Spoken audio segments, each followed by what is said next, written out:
I'd like to warmly welcome everyone to this webinar on Australia, India, France, Trilateral Indian Ocean Collaboration. I'm Samuel Bashfield, Research Fellow in Defence at the Australia-India Institute here in sunny Melbourne. I'll be chairing today's webinar on this important topic. And for those of you who are yet to engage with the Australia-India Institute, we're Australia's leading centre dedicated to enhancing Australia-India relations. Our work across the academic, political, business and education sectors have helped to shape engagement with India among Australian decision makers, change perceptions about Australia in India, promote trade and investment, and also activate bilateral networks. Our Security and Geopolitics program focuses on the security, defence, foreign policy, and strategic affairs critical to both Australia and India, as well as geopolitical developments across the Indo-Pacific region. Within this pillar, we work across a range of high priority issues from maritime security, island state resilience, regional governance, and convene various dialogues and research of visit programs. But today, we recognise that while Australia and India are building strong bilateral defence relations, its trilateral relationships are equally critical. Australia and India currently convene trilateral dialogues with both France and Indonesia, but today our focus will be on the Australia-India-France trilateral with an emphasis on the Indian Ocean. Earlier this year, we saw the third India-France-Australia trilateral focal points meeting, where the three sides reinforced the importance of collaboration within maritime safety and security, marine and environmental cooperation, and multilateral engagements. While this webinar will speak to the Indian Ocean holistically, we're placing emphasis on this sticky problem of IUU fishing as it threatens marine biodiversity, undermines sustainable fishing practices, and harms the economies of island states and coastal communities. Now, before I commence, I'd like to acknowledge the Australian-French Association for Research and Innovation, also known as AFRAN, for supporting this policy-focused inquiry. The association provides Australian and French researchers, R&D managers, industry players, innovators, and policymakers with frameworks to enable cooperation, innovation, and transformative thinking. Now, to guide us through Indian Ocean affairs today, we're privileged to be joined by three Indian Ocean experts, namely Captain Sarabjit S. Palmer, Dr. Frederick Gray, and the Honorary Lisa Singh.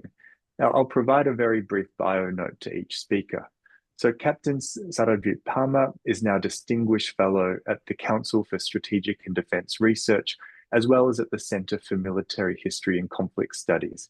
He has a long and esteemed career of over 30 years with the Indian Navy and played a key role in developing the Indian Navy's maritime security strategy. He regularly lectures on maritime security at conferences both in India and internationally. Our second speaker is Dr. Frederick Gray, Senior Research Fellow at the Australian National University's National Security College. He's previously served as an advisor at the Centre for Analysis, Forecasting and Strategy at the French Ministry of Foreign Affairs. Dr. Gray also served as the head of the Asia Bureau at the Directorate for Strategic Affairs within the French Ministry of Defence and has written extensively on security issues in Asia with an emphasis on South Asia. Our third speaker is Australia-India Institute CEO, the Honorary Lisa Singh. Lisa was a former Australian senator and was the first woman of South Asian heritage to be elected to the Australian Parliament. She's previously worked as Deputy Director on the Australian Government's Australia-India Council and currently sits on the advisory board of AsiaLink here at the University of Melbourne. In terms of agenda, our three speakers will give remarks for approximately 10 minutes each, affording ample time for questions and discussion. I ask that you please write questions in the Q&A box, which will be curated by our team here, and I'll ask to our experts. But without further ado, I'll yield the floor to Captain Parma. Captain Parma, it's over to you. Thank you, Dr. Bashfield, for this opportunity. And let me thank AII for this wonderful opportunity to reinvigorate the trilateral, which has had slow progress if you go back to 2018 when the first discussion started. And I'm reminded of the 21 and 23 track 2 dialogues which occurred. And of course, all three of us, Honorary Lisa Singh, myself, and Frederick Grar were participants there. And I'm also conscious there are a number in the audience who also participated in these discussions. So it's More or less, I would say back to the starting block because a lot of time has passed and there's been a lot of changes in the security environment. But since time is short, I'm going to look at three main issues. One is the changing security contours of the Indian Ocean region, given the current situation and how the trilateral should look at it. A few words on MDA and then, of course, on IUU fishing, which is an important aspect. So, if you look at the security environment today, contours have changed. And it's a well known fact that instability on land will always create instability at sea. And let me refer to the situation in Yemen, where the Houthis were earlier operating more on land, but a little distant problem in the Gaza has led to the Houthis exercising their, or let's putting the Red Sea uh, maritime trade at jeopardy. And then, of course, there is a new element of hardware that is available to this NSA, especially in terms of missiles and in terms of drones. And therefore, the maritime agencies who were early patrolling that area for mainly on piracy issues and to address illicit maritime activities find their attention divided, especially the navies. There is a difference in addressing the missiles, drones, or unmanned vessel attacks, which are growing in number, vis-a-vis the tactics required to address piracy. Both are of different uh, levels, I would say. And therefore, the difference in types of ships and tactics, piracy needs to be curbed and stopped. So, what priorities are nations giving to it? So, we find that the present situation in that area is a divided house where you have Operation Prosperity Guardian minus a few allies, a lot of independent nations, although even India is a full member of the combined maritime forces, has opted to operate independently. And there are reasons for it, which we can discuss during question and answer session. The bottom line is that France, India, and Australia can look at options of working together to sort of protect. One is the sea lines of communication, which are now being rerouted via the Cape. And should piracy increase and we have a revisit of the measles map of 2010, we can actually look at piracy perhaps coming southward also. And the cost due to the rerouting of ships is going up. It is impacting maritime trade on several accounts. So we need to look at protecting slopes and we need to operate together. The other options available continue to be HADR, which is the lowest hanging fruits. We all have adequate experience in handling HADR.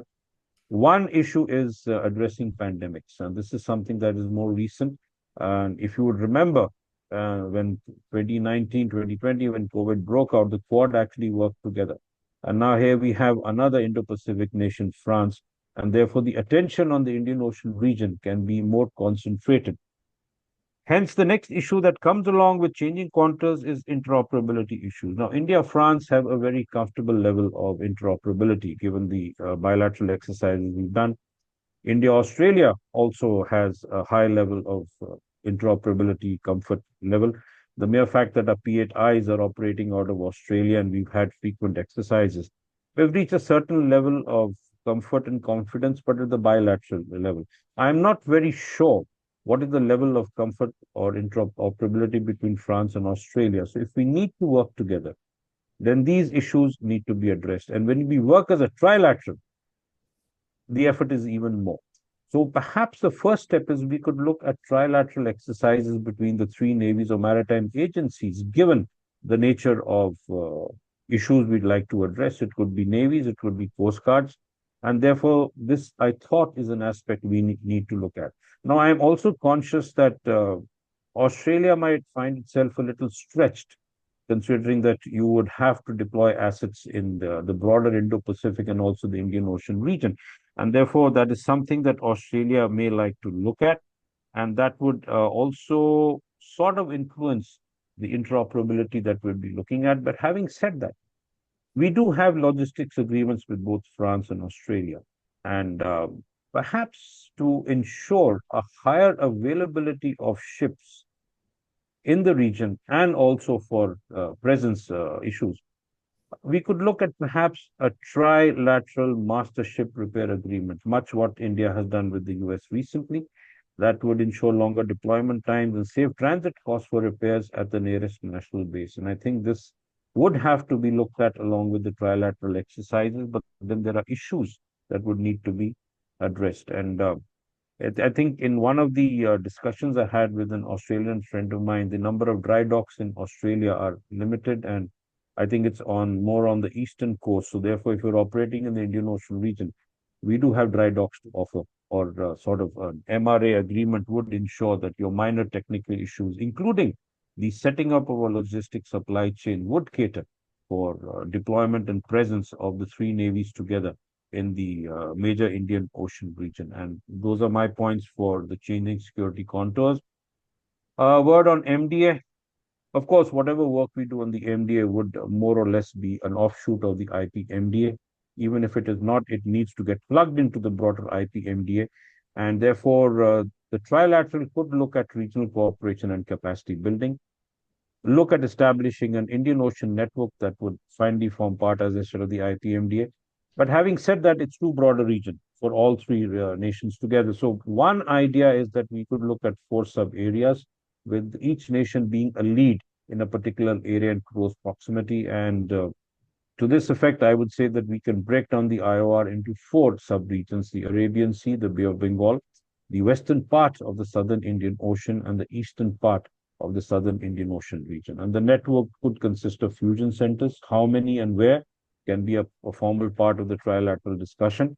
As of now, I would say that we have the IFC IOR in India, and we have the Regional Maritime Information Fusion Center at Madagascar.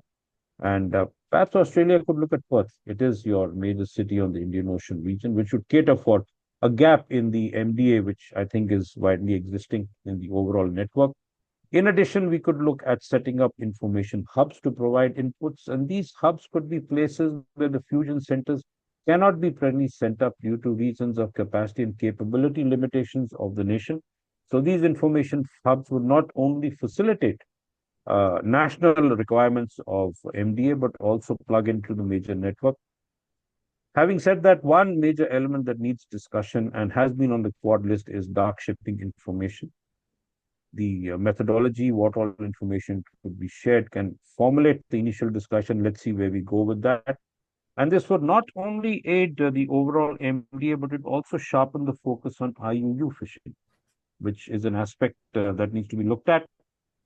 Another major issue is when we look at MDA, I think it's also time to look at the underwater domain awareness issue. I do realize it's a very sensitive issue, so therefore it has to be a well thought out approach. The number of submarines in the region is only increasing, especially the Chinese. And of course, now we have to contend with unmanned underwater vessels. And that is something that needs to be looked at. These are smaller vessels, and detection is an issue. So what we would have to look at under this ambit of MDA would what sort of information sharing we're going to look at. We are already have an agreement on white shipping agreements. Is there a need to extend it beyond further? Perhaps in the future, we could look at joint patrols to ensure spread of information and availability of ready-made information. And the major issue would be the underwater network of sensors. And this, again, would be a little high cost, but I think it's time we started looking at it. It will take time to set up. Maritime zones of the nations would be involved, and therefore inclusivity in this whole aspect is something the trilateral could address. Coming to my last point on IU fishing, there has been a lot of talk on IU fishing, but since we are back to the drawing board as far as the trilateral is concerned, we need to look at two basic documents, and both are the FAO documents, and that is the International Plan of Action to Prevent and Deter and Eliminate IUU Fishing, or the IPOA IUU, and of course, so look at the objectives and principles and guidelines for establishing addressal of IUU fishing, and looking at assisting nations on implementation measures. The capacities and capabilities present or held by these nations would need to be examined. How much can the nations absorb, and how much assistance can be given? The other base document is the Code of Conduct Responsible Fisheries. Again, we can look at the objectives of the code and formulate an approach. And the Quad initiative on to curb IUU is there. And if we're looking at illicit maritime activities, then of course the role of coast guards will increase. And that is something I think we would need to look at. And the overall idea is to be inclusive. We can also push certain issues for inclusivity through regional organizations like the IORA. There is a focal area of maritime safety and security. Even BIMSTEC looks at fisheries. And of course, France and Australia are not part of BIMSTEC, but India can open that door for providing assistance to nations who require to build it.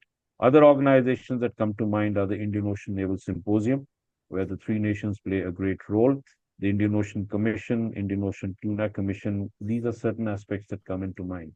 So we need to sit down together, formulate an approach. There are many other issues, but I'll stop here. And I think I've opened doors to many questions and answers. And thank you for the opportunity. Thank you, Captain Palmer. That was a very rich, rich commentary. I especially appreciated the trilateral mastership agreement comments and also ideas about whether Perth could be the home to some type of information fusion center. I think that would be a very interesting option for policymakers in Canberra. I'll pass the floor now to Dr. Frederick Gray. Frederick, over to you. Thank you very much, Amol, and thank you very much to the Australia-India Institute for the invitation. I mean, I can only concur with Captain Palmer on the increasing strategic role of IUU fishing in the Indian Ocean. The Indian Ocean is not the South China Sea. There is no Chinese assertion of sovereignty through IUU fishing. Nevertheless, we can observe the development of gray zone all over the place. I mean, we all know the connection between traditional and non-traditional threat. We all know, for example, that out of Somalia, piracy started because of depletion of fish stocks and the need for the population to find alternative outcomes and so on. We know what followed. We know that this is to fight piracy, that we invite China in the area. What we know much less is that China, which was not a predator and not an actor of IUU fishing in the area, has since then become one of them and has something like 100 licenses with Somalia and is operating roughly 10 times that number of ships in the area. So this is the kind of dynamic that we can observe. But there are other ways through which the strategic dimension can be observed. The signing of security agreements with states with which one can or cannot conclude fisheries agreement and so on and so forth. Madagascar being a prime example with the FEL agreement signed in September 2018 with China. Now, having said that, China is definitely not the only country having ships practicing IUU fishing in the Indian Ocean. And if we speak more specifically of the cooperation between the trilateral cooperation between Australia, France, and India, the first thing that we have to say is that cooperation, not cooperation, we're unlikely to be able to solve the problem just by a three. So this has to be a multilateral exercise. And in that dimension, in that specific context, the way I see the role of the three countries is essentially as move the shakers of whatever can be done. And they'll do certainly a good job if they can activate the existing multilateral organization in the area. Captain Palmer mentioned IORA. We can mention also the IOC, the connection between the two. We can also examine the role of the IOTC and so on and so forth. But what I'd like to do now is start by examining the kind of issues that we're faced with when it comes to IUU fishing in the Indian Ocean, because this is perhaps the point to start. I mean, neither individually nor collectively will we be able to solve all that, but this is a starting point. I mean, the first one is definitely the loopholes in international regulation. The ICs of the Indian Ocean are not covered by regulatory frameworks, for any species other than tuna and tuna-related species, and a number of species which are economically extremely interesting and ecologically extremely important for the development even of the tuna stock are being overfished because of that unregulated area which exists there. The uneven integration of existing regulation of national legislation. There has been a lot of effort being made about that. Still, we observe a very, very uneven integration. Take, for example, the Southwest. And if you take the way the international regulations are integrated in South Africa and the way they are in the Comoros, for example, there's just no comparison. So this is the kind of gap that needs to be addressed. This is something which can be done collectively through the IORA, either individually or in coordination in any way, because this is a real issue that has to be addressed. The fragmentation of the governance framework. I won't elaborate much on this because this would be far too long, but there is not one organization where all 11 states are share membership. So this is a major issue just everywhere. You have actually no organization where all the major stakeholders as well as all the species are represented, which is a problem anyway. Adherence to and compliance with regional and international arrangement are very uneven. I mean, Captain Parma mentioned the FAO regulation. I mean, clearly the FAO Post-State Agreement is one of them. Simply look at the map of who is a member, who is not a member, and what it means in terms of capacity of the Indian Ocean to limit, not stop, but at least limit the impact of IUU fishing. I mean, clearly South Asia is underrepresented. The only states in South Asia which are part of the agreement are Bangladesh, Sri Lanka, and the Maldives. I mean, on the other side, clearly there is a much better representation that doesn't completely, that is not completely sufficient to solve the problem. The capacity issue. Captain Parma mentioned MDA, yes, and there is also the number of ships at sea capable of exercising control and so on, enforcing basically regulation. And there we have a major problem because this is not something which is going to be solved overnight, nor over even a decade. And this is also a limitation to the capacity for cooperation for a number of reasons. And I'll come back to that. And of course, the corruption. I mean, we rarely think of corruption when we speak about IUU fishing, but I was mentioning earlier the licensing which are being bought, but which are not respected because, of course, money change hands and so on and so forth. So these are real limitations, and this open a field of action in which we can all intervene, even if we are not that present in the Indian Ocean. I mean, let's face it, none of the three countries will be able to have sufficient capacity in, let's say, the next 1 or 2 decades to make sure that even collectively we would cover the entire field. I mean, and it's not going to grow very fast. But there are still things that we can do and help limit the problem over the years. Plus, there are a number of limitations. One of the limitations, for example, for a country like France, is that France cannot intervene in the field of policy itself.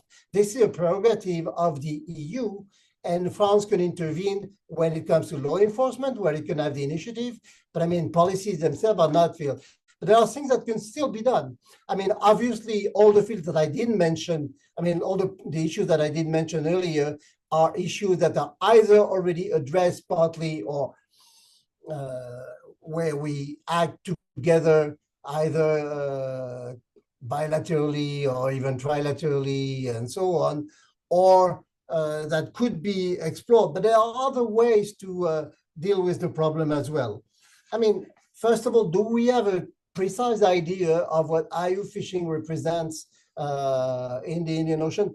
Well, not to my knowledge. At least I've seen no study which is the equivalent of what was done in the Pacific, like by an institution like CO, for example, an FAO. So this is something which could be done, and that could be a starting point. And this would be a first step to get a precise idea of the problem. And that would be important because on that base, you can start mobilize countries beyond simply statements of good intention. I mean, where are the scientific body in the Indian Ocean similar to the Pacific community, which could help also address the problem. I don't think that it does exist. Could India, Australia, France, collectively with others, build such a body? Well, that's a question mark, but this is a way to go about things. Well, again, encourage also information sharing with whatever is being done in the Pacific, not because everything is perfect over there, but because there are experiences which are working and which could be helpful. I mean, I think that it is, what's his name, Anthony Bergin, who wrote some time ago about the need, for example, to have a standardized observer training similar in the Indian Ocean that what it is in the Pacific, and that would obviously make a lot of sense. That does not necessarily require fantastic capacities. So these are small possibilities, but nevertheless, think meaningful. Similarly, I mean, we do have an interesting situation in the Indian Ocean. In the Southwest, we do have the Commission of the Indian Ocean, which does a reasonably good job in controlling overfishing and has been rewarded in 2023 precisely for what it did. I mean, the 7 members of the Indian Ocean Commission are all members of IORA, and yet the two organizations can't really work together. I think it's a little better now, but it's definitely not what it should be. Now, when I said that the limitation of capacity was definitely an impediment for cooperation between organizations, that's exactly what I was referring to. Because capacities are already, I mean, if you speak of whatever is necessary to control IU fishing at sea, I mean, the capacities are already limited in the IOC, no doubt about that. And there is a point at which mutualization, which seems to be the big word, becomes dilution. So, and is no longer helpful. But I mean, there is something to be observed here. There is something which could perhaps increase, at least in terms of information sharing. The IOC works a lot with Atalanta, for example, whose mandate has been largely extended and so on. This is what the kind of thing which will not perform miracles, but which can be helpful. This is something that we can do collectively. On top of it, India is now an observer or a dialogue partner in the IOC. It's up to Australia to become one.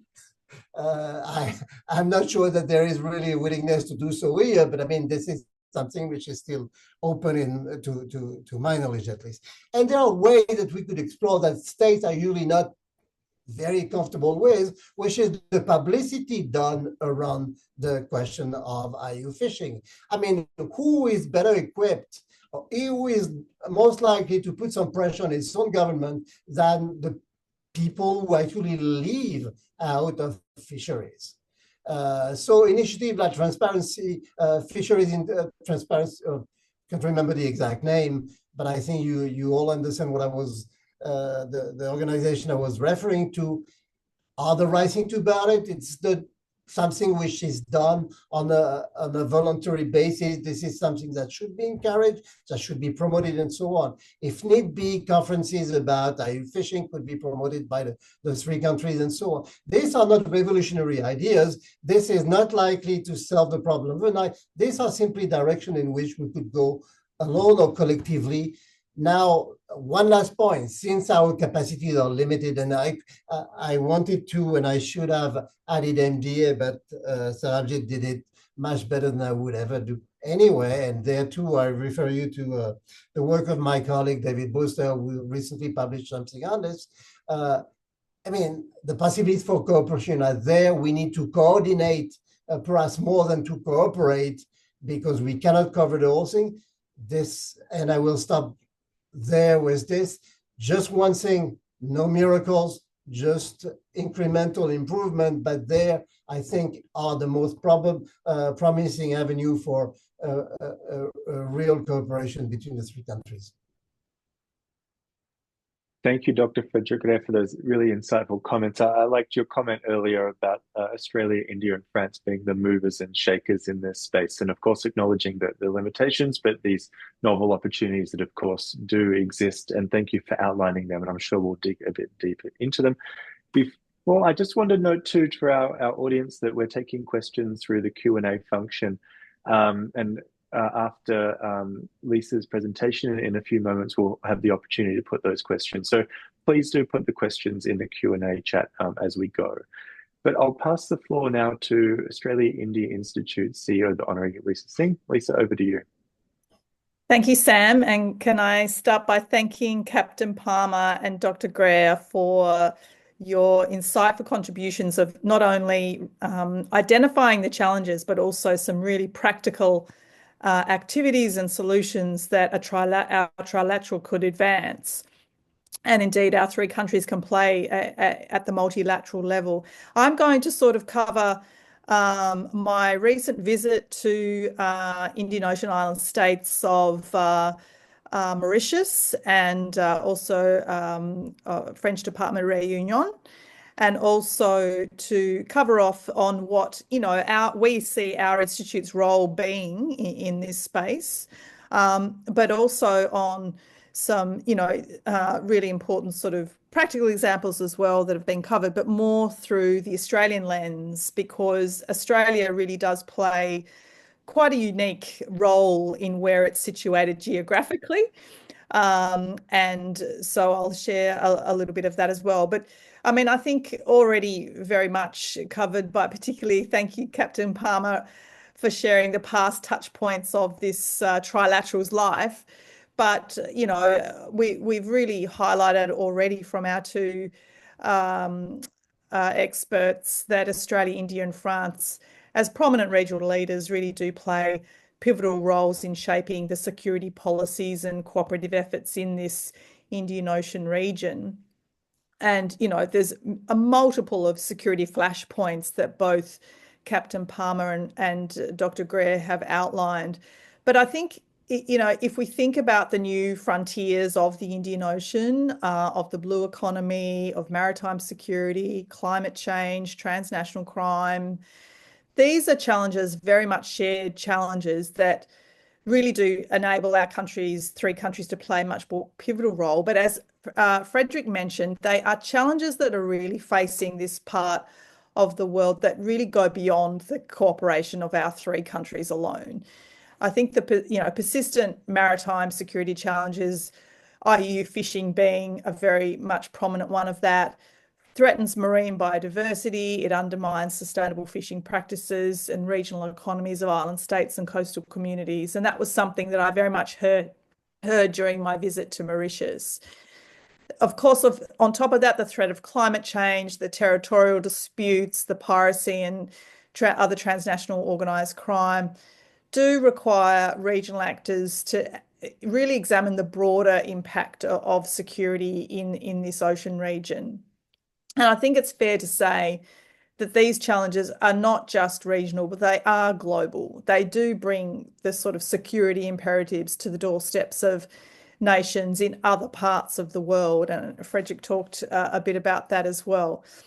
So instead of, just looking at just the present areas of opportunity for cross-border cooperation, I think we do also need to look at the strengthening of multilateral and minilateral efforts. So, of course, these global challenges require global solutions, which is what's brought us here today. But we do need to work together, I think, to better underpin the island states' safety and security for the self-reliance that they are looking for in the region themselves. For Australia, obviously, our perspective, we're, I think, have been pivoting to the Indian Ocean more in recent times. We have had a strong foothold in the Pacific Ocean for a long time. But the new shift more to the Indian Ocean for the Australian government has led to its 2024 National Defence Strategy, recognising the strategic importance of the Indian Ocean as a primary centre of global geostrategic competition. That is a really important step that our country has taken. Of course, bilaterally with India, through the 2+2 ministerial dialogues, we've highlighted our shared interests in promoting the prosperity and peace of the entire Indo-Pacific now as well, and committed to enhancing cooperation through IORA Outlook on the Indo-Pacific. And so some of that has led us as an institute, because of our own government's holistic view of the Indo-Pacific region now, by including the importance of security in the Indian Ocean as well as the Pacific Ocean, to look at our sort of 1.5 track dialogues to be more focused on beyond the bilateral, but to the Indo-Pacific region's security threats.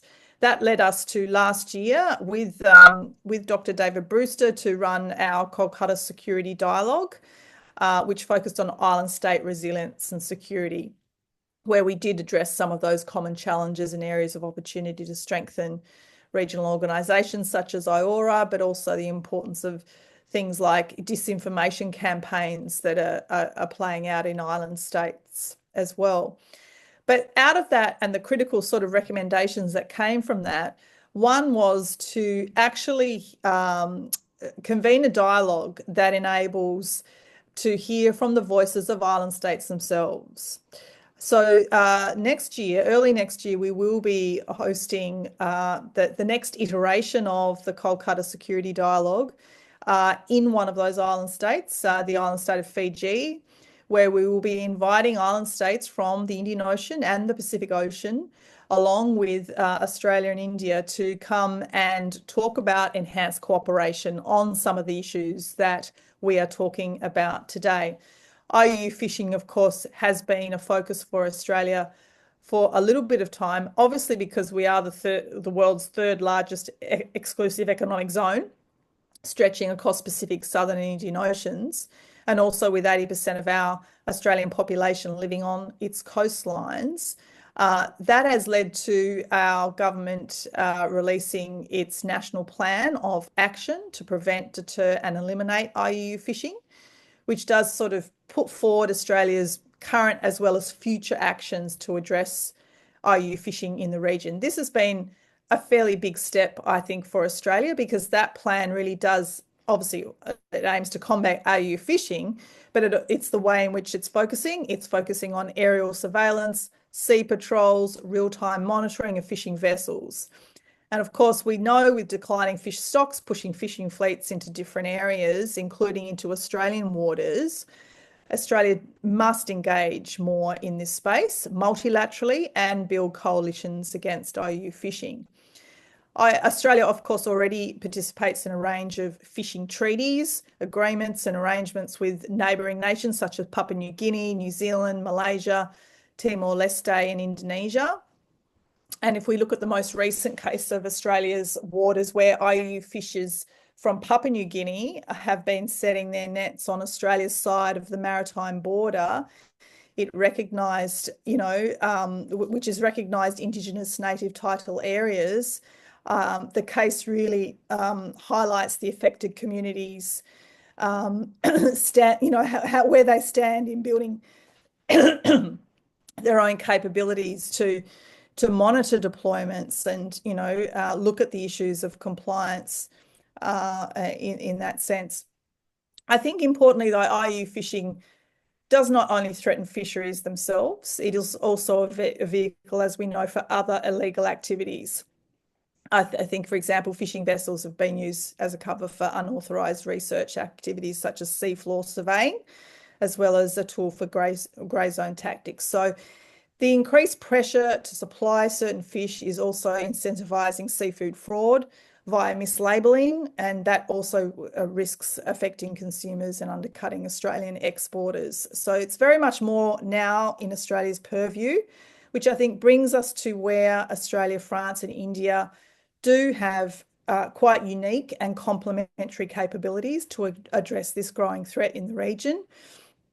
What we have learnt, though, in Mauritius is there is a great opportunity for Australia, India and France to build on those existing multilateral institutions that already hold quite, a response to the mechanisms in monitoring, controlling and surveilling maritime waters. I think helping those regional states address IUU fishing effectively goes hand in hand with helping them protect, obviously, their maritime sovereignty as well, which is so important. Indian Ocean states, currently experience difficulties having their voices heard on the international stage, particularly on IU fishing. And I think this trilateral can assist in giving them a voice as such leading, regional players. What I learned from my visit to Reunion and Mauritius, learning particularly from both the French and Indian maritime security roles in the Indian Ocean, is that our three nations can play a leading role on maritime safety, in countering pollution, in search and rescue, in data collection particularly. And I think when it comes to responding to threats, financial resources remain limited as individual countries working in isolation. So through trilateral cooperation, we can really start to pull our resources together. For example, I understand at the moment France only deploys a limited number of helicopters and personnel to respond to threats in the Western Indian Ocean region.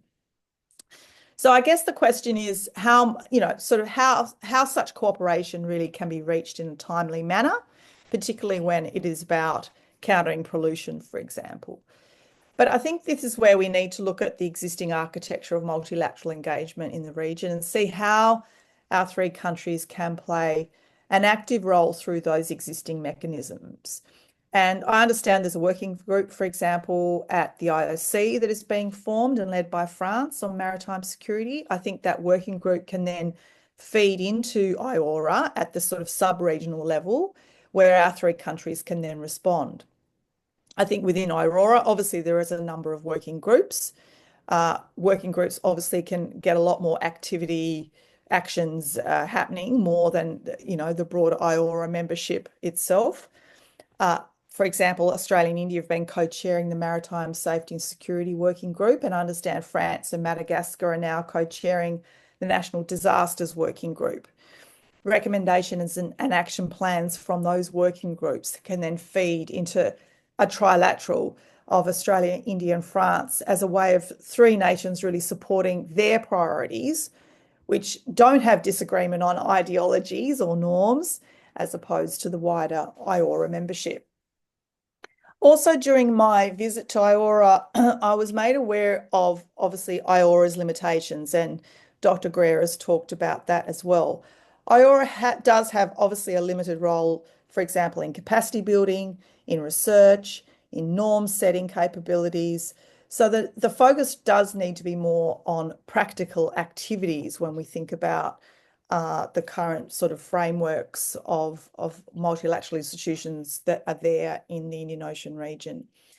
But finally, I just, to pick up on some of the practical and the opportunities that have already been highlighted, I wanted to add that for a trilateral or in terms of multilateral solutions, they can include the strengthening of the existing monitoring, control and surveillance measures, identifying those regulatory gaps in national jurisdictions, which I know has also been raised, promoting knowledge sharing and facilitating information sharing between Indian Ocean island states, and obviously simultaneously supporting academia and also supporting academia to sort of separate out the science and the politics, particularly around issues such as sustainable fishing. Looking at the think tank community, there's not a lot of think tank community there, particularly in island states. So how we can really pull our think tank community together on these issues and bridging the gap between the Pacific Island and the Indian Ocean island states so that, both can share their expertise and experience, for example, in combating IU fishing. And that's something that we hope to do when we do run our Fiji dialogue by bringing both ocean island states together. Thank you, Sam. Wonderful. Thank you very much, Lisa. That's wonderful. So what I'll do, we have about 15 or so minutes remaining. There's been some very excellent questions coming through the Q&A. I'd encourage more questions to be posed. What I'll do is I'll pick one for each of our presenters and then one that we can open up for whoever would like to take a go. Lisa, the first question I've got for you, but I'll ask the 4 questions, but is from Timothy Walker. So how can Australia, India and France engage with African states more effectively to create better regional responses to IUU fishing and transnational crime? To Captain Parma, I want to ask a question that Mr. Anuwadwa has posted in the Q&A. So Mr. Wadwa says, unless there's a serious discussion on the nature of these threats and the sources, this is in terms of Indo-Pacific deterrence, unless there's serious discussion on the nature of these threats and sources and what response we're forthcoming from trilateral partners, we will not be able to benefit from what we put in place. Do you think there's any clarity? And specifically, what practical steps can be done on the growing Chinese presence in the southern Indian Ocean? For you, Dr. Gray, I want to ask a question from Prakash Gopal about Australia's submarine debacle with France and whether that still poses a problem for cooperation between Australian and Indian navies. And to open up to the panel, a question from Lauren Amos is curious about India's recent engagement with the blue economy over the past decade and questions how France and Australia and India could support or engage with, France or Australia could engage with India's blue economy initiatives in the Indo-Pacific context. So Lisa, I'll allow you to ask that first question, answer it. Apologies. Thank you, Sam.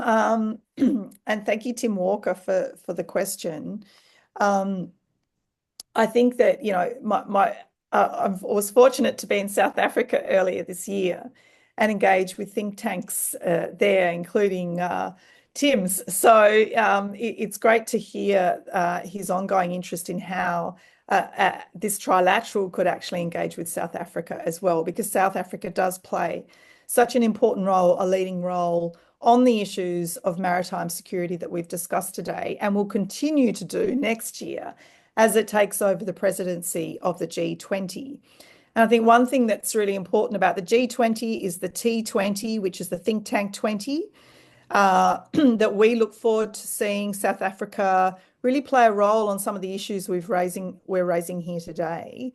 I think what I've learned from my engagement in both South Africa, but also island states in the Indian Ocean region this year, other than obviously the shared challenges coastal communities face, island states face, is that the think tank community is quite strong in South Africa, whereas island states are really needing that sort of think tank community support. Obviously, there's the academic footprint, but other than that, the think tank community is simply not really in existence in the islands, Western Indian Ocean island states. So I think this is where South Africa has a really leading role to play. And I think this is where we can engage a lot more with South Africa as Australian think tanks, but also those from France and from India as well.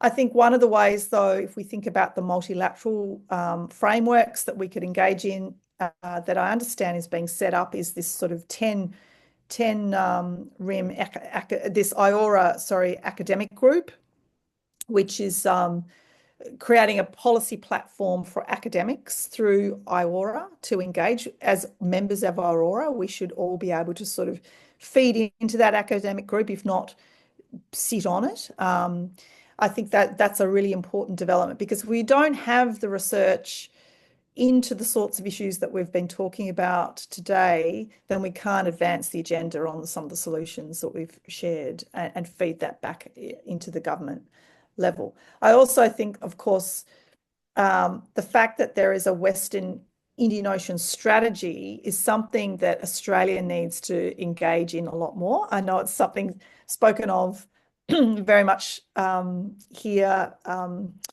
at the think tank level, is the fact that, currently Australia does not look far enough west in terms of its focus on the Indian Ocean security issues. Whilst I did highlight the defence strategy that has been launched this year by the Australian government, it really doesn't include the Western Indian Ocean. And I think that is something that we as a think tank community, with support of France and India and South Africa, could continue to put pressure on Australia to ensure that we start to look at the Indo-Pacific to include the Western Indian Ocean in terms of when we talk about the Indian Ocean region. Thank you, Sam. Thank you, Lisa. Captain Palmer, over to you. Thank you, Ambassador Wadhwa, for that question. So let's put these issues in separate brackets, and I'd like to broadly put them under three headings.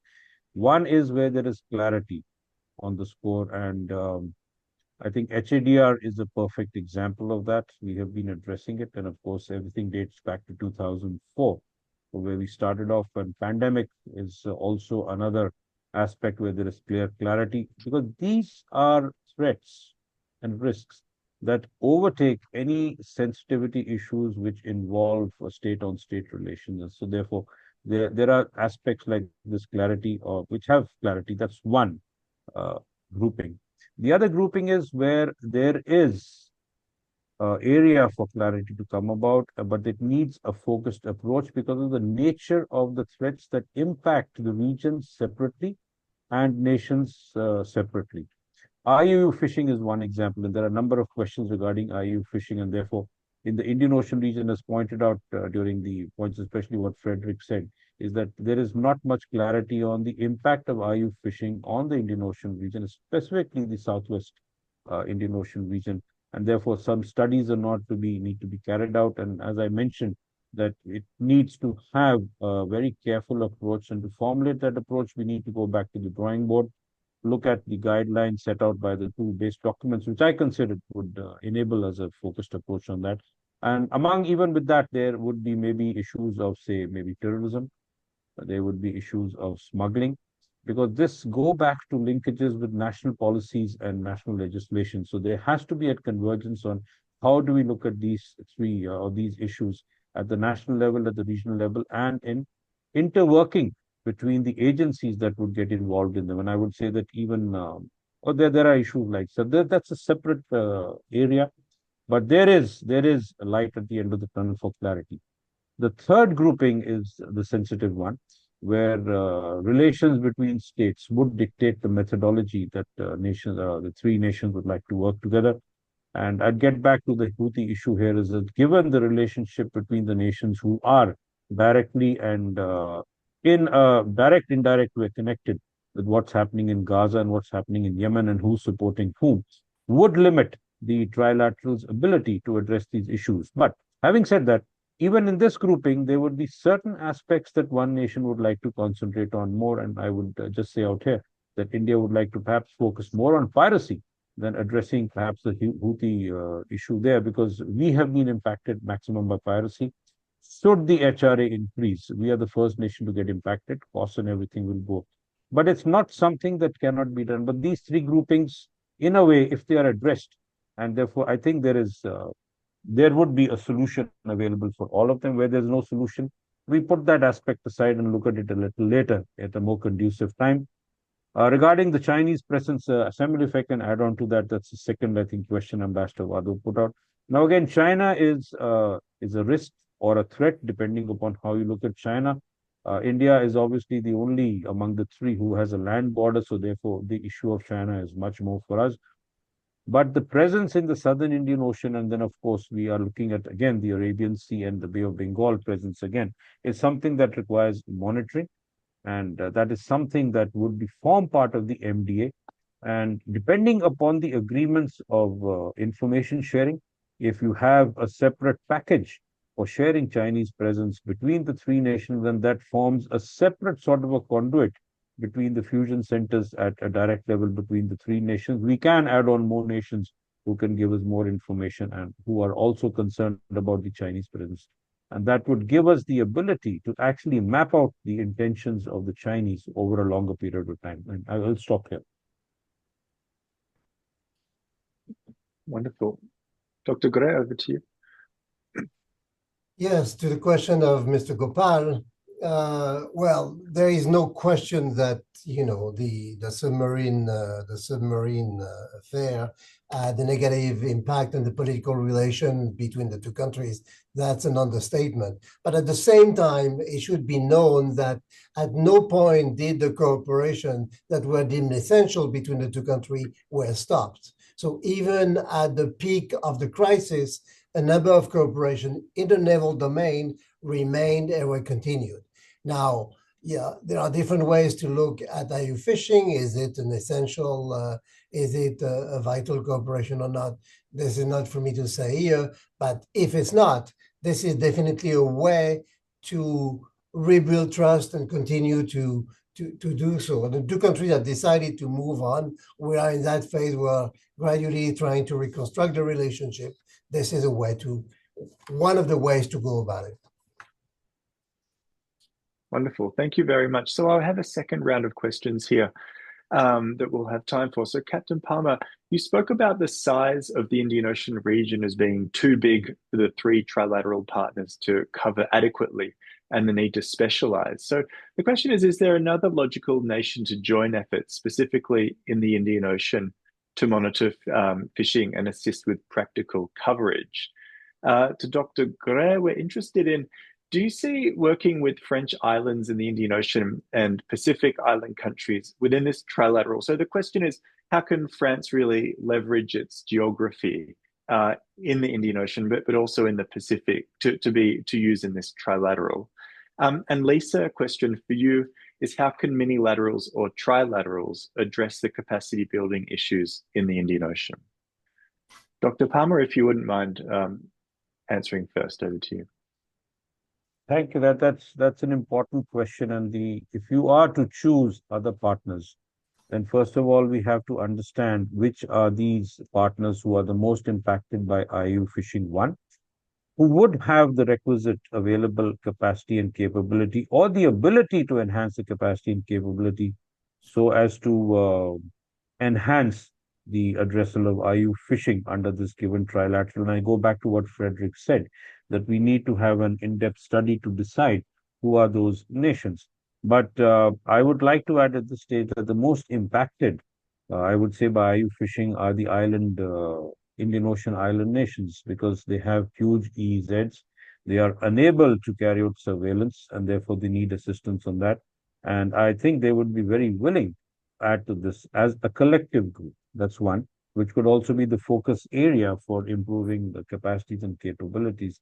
But if there is any other nation, I think they need the study to be carried out. So there could be a sort of process in which that particular partner could be selected based on the two aspects which I covered initially. And I'll stop there. Wonderful. Thank you, Captain Palmer. Dr. Gray? Yes, can France leverage its geography? The answer is well, France actually does leverage its geography, because it does control it does monitor the waters that belongs to the EEZ from its geography, both in the Pacific and the Indian Ocean. Probably more in the Indian Ocean than in the Pacific, where a country like Australia, for example, plays a much bigger role. But at least what France does monitor is not to be monitored by anybody else. Now, this goes beyond French waters to extend to the whole region in the IOC. This is clearly an example. I mean, you could take bilateral relations, for example, between France and Madagascar, and France is actually ensuring a lot of the monitoring that Madagascar cannot ensure in its own water, and according to some agreement which had been signed some time ago. So yes, France can and does leverage its geography, and wants to do so even more in the future, if possible. Excellent, excellent. Lisa, can I pass it to you? Well, I mean, I think when we talk about capacity building, I think this is where we need to look at some of the activities and the projects that are sort of led politically at the multilateral or the minilateral level to be more based on capacity building and less perhaps on geopolitics. It's always through this geopolitics prism that some of these projects are formed. If we think of the sorts of areas where capacity building is needed, if we look at, for example, coastal protection technologies, they're run by the private sector in the main, like with, subsea cables. So we need countries with that, with technology should not be leaving it to the private sector hands. We need our three nations, for example, to be playing more of an active role in this space, and to be supporting the capacity building of those island states in that. But I think to start with, we really need to do some research mapping on who is doing what in the Indian Ocean region. And, that could be done at the multilateral level through a working group or the like. But, we really need to coordinate and not duplicate. And we're not going to be able to do that unless we really do some research mapping, I think, to start with. And that can then hopefully then lead to, addressing capacity building in the right areas. Wonderful. Thank you, Lisa. And I see we're at the top of the hour, so unfortunately we'll have to draw a line under it. But on behalf of the Institute, I'd really like to thank our speakers for sharing their expert findings and judgments on this important topic. And I'm really sorry for the questions in the Q&A that weren't able to be posed. But to me, it's clear that this Australia, India, France trilateral dialogue and relationship will continue to grow in the geopolitical climate. That the Indian Ocean especially, but also perhaps the Pacific, is this natural area of cooperation between these three regional leaders. And that despite the capacity issues, there's a range of practical activities and policy options available. And these options, of course, will be followed up by researchers in the coming years.